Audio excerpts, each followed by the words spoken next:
Então, pessoal, esse é o nosso último vídeo, né, de hoje. A gente fecha essa parte de genética clássica. E agora, na verdade, eu vou estar falando de uma coisa diferente de tudo que eu falei até agora. Tudo que eu falei até agora, né, foi sobre autossômicos, né? Então, a gente tem 22 pares de cromossomos autossômicos. Faz sentido falar mais deles, ter mais informação para falar deles, né? E eles são muito mais cobrados no vestibular, mas os cromossomos sexuais também caem. E vou então tirar esse momento para falar sobre esses cromossomos sexuais, né? Então falar da relação deles, né, com a herança, basicamente. E essa herança com relação ao sexo, ela pode ser dividida em três formas, em três grupos. Então existe a herança ligada ao sexo, tá? Então são genes que manifestam-se no homem e na mulher. Geralmente, quando a gente fala de herança ligada ao sexo, a gente está falando de genes ligados ao cromossomo X mesmo, porque o cromossomo X é o cromossomo comum, tanto aos homens quanto às mulheres, tá bom? Então, tem também a herança restrita ao sexo. A herança restrita ao sexo é aquela que só tem como aparecer em um sexo. E aí, geralmente, essa herança é uma herança ligada ao cromossomo Y, porque se for ao X, pode aparecer tanto em homem quanto em mulher. Então, o único indivíduo, né, se tratando de seres humanos, o único indivíduo que é heterogamético são os homens. Então, a herança restrita ao sexo geralmente está associada ao cromossomo Y. E tem também herança parcialmente ligada ao sexo, que a gente também pode chamar de herança influenciada pelo sexo. Tá? Então, são genes que se manifestam tanto em homens quanto em mulheres, ok? É como se fossem autossômicos, mas o sexo influencia na expressão deles. Então, vamos falar de cada um deles, mas antes de falar de cada um deles, eu quero falar dos principais sistemas de herança sexual que a gente conhece. Tá? Então, tem três principais sistemas de herança sexual que eu quero falar um pouco com vocês. O primeiro sistema é o sistema X0. O que seria o sistema X0? O sistema X0, basicamente, ele consiste no fato que o indivíduo masculino, novamente pegar o pointer, né, que toda vez eu esqueço, o indivíduo masculino, tá? Ele vai ter 22, ok? 22 cromossomos autossômicos, mais um cromossomo sexual. Percebam bem, eu não estou falando de um par, eu estou falando mais um cromossomo sexual. Ou seja, ele tem 23 cromossomos ali, certo? Então, ao invés de ser XY, vai ser X0, porque não tem nada ali do lado do X, é só X. E a fêmea, né, ela vai ter 22 cromossomos autossômicos, mais dois sexuais, que são XX. Então, o homem tem o masculino, na verdade, né, porque isso não acontece em humanos. O masculino tem X0 e o feminino tem XX, tá? Isso é muito comum em várias espécies de artrópodes, por exemplo. Tá? Acontecer do macho ele ser X0 e a fêmea ser XX, tá bom? Tem também o sistema XY, né, que esse vocês já conhecem, que é o nosso caso, onde o homem ele vai ter 44 cromossomos, né, o macho vai ter 44 cromossomos, tá? E autossômicos, 44 cromossomos autossômicos, desculpa, e dois cromossomos sexuais. E aí, desses dois cromossomos sexuais, eles são heterogaméticos. O que significa basicamente? Que ele vai ter um X e um Y, tá? Então, o macho, o indivíduo masculino, tem um X e um Y. Enquanto o indivíduo feminino também tem 44 cromossomos autossômicos e dois sexuais, sendo que esses cromossomos sexuais seriam 2X. É o que vocês já sabem, né? Não estou enfatizando aqui, e porque eu adoro Simpsons também, então precisei colocar. E aí, eu quero falar com vocês de uma coisa, e eu não acho que isso caia no Enem. Se for cair, cai na discursiva da UERJ. Ou para quem for fazer algum vestibular de São Paulo. Seria a hipótese de Lyon. Isso é um pouco complexo, eu sempre fico um pouco inseguro de explicar. Mas não tem mistério, porque existem muitas explicações para a hipótese de Lyon. Então, para vocês que ainda estão no vestibular, né, não estão na época da faculdade, ainda não entraram para a faculdade, não precisa saber aprofundado. Basicamente, o importante é vocês saberem que a hipótese de Lyon é uma teoria que diz que as fêmeas de mamíferos elas compensariam a dose dupla de cromossomo X inativando um deles, tá? Então, esse cromossomo X inativo é chamado de corpúsculo de Barr, tá? Essa hipótese, ela recebeu o nome de hipótese de Lyon em homenagem a Mary Lyon, que descreveu, tá? Então, basicamente, só para vocês entenderem, o macho tem XY, certo? A fêmea tem XX. Vocês sabem que o cromossomo X ele é muito mais complexo do que o cromossomo Y, concordam? Então, o cromossomo Y é isso, né? O cromossomo X é muito mais complexo, muito maior, tem muito mais informação. Então, o que Mary Lyon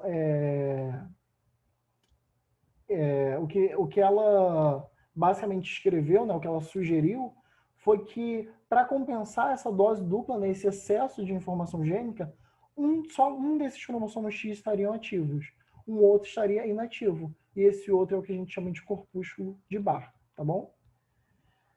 E relacionado ao cromossomo Y também tem polêmicas, né? Então quando eu soube dessa polêmica do corpúsculo de Barr, fiquei chocado. Mas assim, do Y me chocou mais do que qualquer coisa.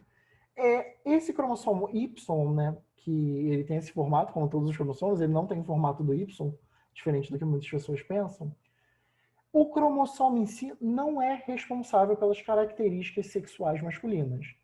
Então, o fato de saber se você é homem ou mulher, não basta ter um Y, tá? Na verdade, a discussão hoje em dia é muito mais complexa. Hoje em dia não, sempre deveria ter sido, né?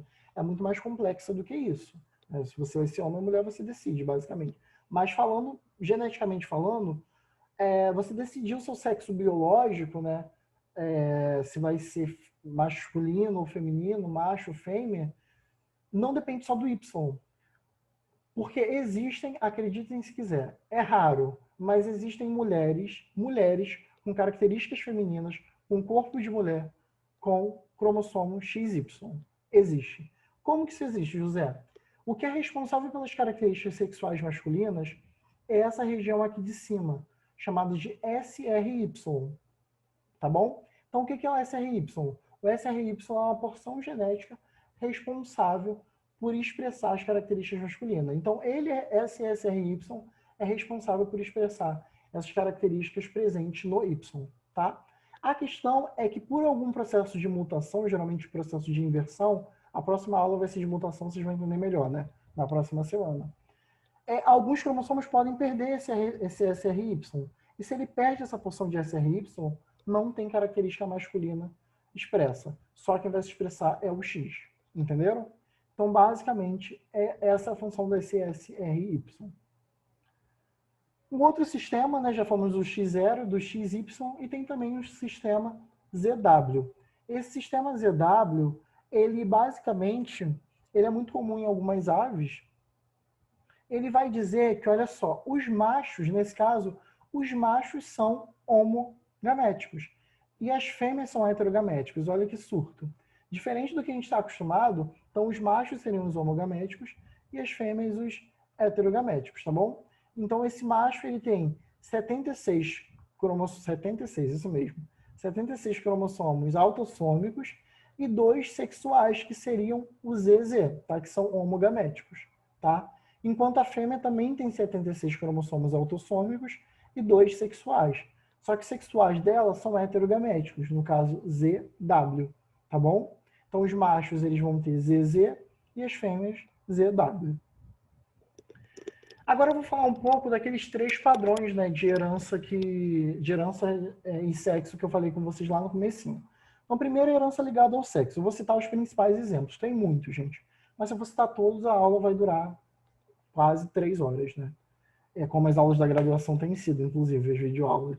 Enfim, essa herança ligada ao sexo, ela pode ser um exemplo o daltonismo, tá? Então o daltonismo ele não está relacionado a cromossomos autossômicos, ele está relacionado a cromossomos sexuais, tá? Então é uma herança ligada ao X e ligada ao X recessivo, tá? Então daltonismo é uma herança ligada ao X recessivo, tá?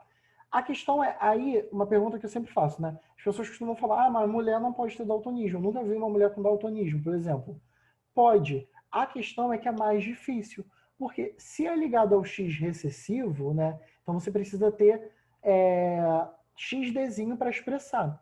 Só que no caso da mulher, ela precisa ter 2 XDzinhos, né? Então é muito mais difícil ela expressar isso. No caso do homem, basta ter um XDzinho, que ele já expressa o daltonismo, tá? Então, aproximadamente 8% da população masculina é daltônica, enquanto as mulheres é aproximadamente 0,64%, porque a mulher tem como ser normal, mas portadora. Ela pode portar o gene, mas vai ser normal, não vai se manifestar se ele tiver em heterozigose. Diferente do homem, não tem como ele portar. Ou ele é normal, ou ele vai ser daltônico, tá bom? E o daltonismo, eu acabei não falando o que é o daltonismo, né, que eu sempre acredito que vocês saibam. A Nath, ela vai explicar para vocês a função dos cones e bastonetes lá do nosso sistema visual, né? Mas o daltonismo está relacionado a uma deficiência, né, relacionada à expressão dessas células, entendeu? Como há uma deficiência na expressão dessas células,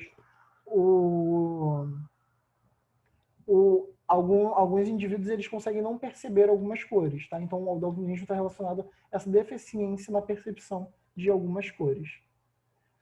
A hemofilia, ela também é um outro exemplo de herança ligada ao X recessivo. A hemofilia é quando há uma deficiência no processo de coagulação, certo? E aí você consegue, você acaba tendo basicamente tendo é que foge as palavras, né? Depois de gravar vários vídeos. Mas você tem uma susceptibilidade muito maior a vários danos ali, né? Seu sangue está muito mais fluido, então tem muito mais problemas. Então tem risco de ter hemorragia, tem risco de você ter vários hematomas e marcas, né? Quando a pessoa te toca, por exemplo, por conta dessa não coagulação. O sangue está sempre exposto ali, tá? Então isso é hemofilia. E a mesma coisa do daltonismo, ela está ligada ao X recessivo. Então a mulher precisa ser homozigota, né? XHzinho, XHzinho para ser hemofílica. Já o homem, basta ter um Hzinho, um XHzinho, que ele já é hemofílico, tá? Então a gente tem um caso em cada 100 milhões de nascimentos em mulheres, e em homens a gente tem um caso em cada 10 mil, tá? Só para vocês entenderem a diferença. Uma outra herança também ligada ao X recessivo é a distrofia muscular do Duchenne, né? Então, essa distrofia muscular de Duchenne, ela está relacionada ao X também. Basicamente, eu botei esse mapa mental aqui só para vocês entenderem. Essa distrofia é quando você não consegue produzir diversas proteínas, né, proteínas do citoesqueleto, que ajudariam na sustentação, na elasticidade do próprio tecido, né, muscular e da própria relação do músculo com o osso. Então, você acaba gerando várias fragilidades e deformidades, né, deformações ali naquele seu músculo, tá? Tem uma outra herança, agora é herança restrita ao sexo, né? Não ligada ao sexo, que vai ser ligada ao cromossomo Y, como eu falei com vocês, né? Que se ela é restrita, que só um cromossomo consegue manifestar, tá bom? Então, essa herança restrita ao sexo, ela é hipertricose auricular, que é esse excesso de cabelo nas orelhas, tá? Então, isso é uma característica exclusiva masculina, as mulheres não podem ter. Tá? Então,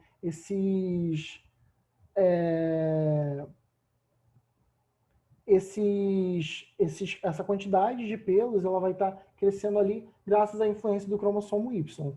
Na verdade, alguns pesquisadores até acreditam que ela está relacionada a cromossomos autossômicos, mas sofre influência do cromossomo Y. Então, ela só pode ser manifestada em indivíduos que têm o cromossomo Y, no caso, em homens. Tá? E a última herança seria aquela influenciada pelo sexo, né? Que está relacionada geralmente a autossômicos, mas o sexo ele influencia, tá? Então, um exemplo é a calvície. Mulher pode ter calvície? Pode, mas novamente é mais difícil, tá? Então, a gente tem dois genes envolvidos, que é o C1 e o C2.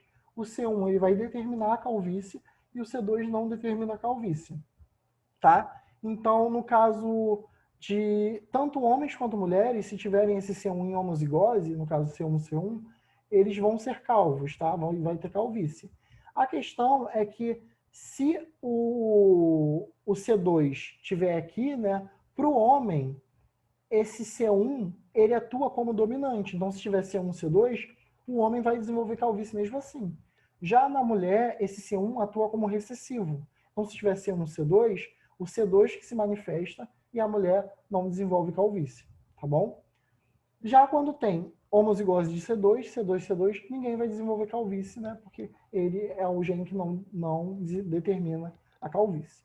Gente, eu vou encerrar aqui. Acabou que eu esqueci de botar as questões ali para vocês fazerem, quais que vocês podem fazer, mas já podem fazer de referente a esses 3 capítulos.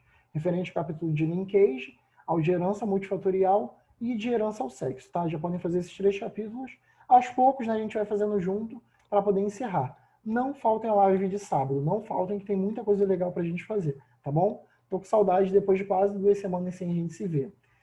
Então é isso, deixa eu parar aqui novamente. Então, beijo grande e até mais, gente.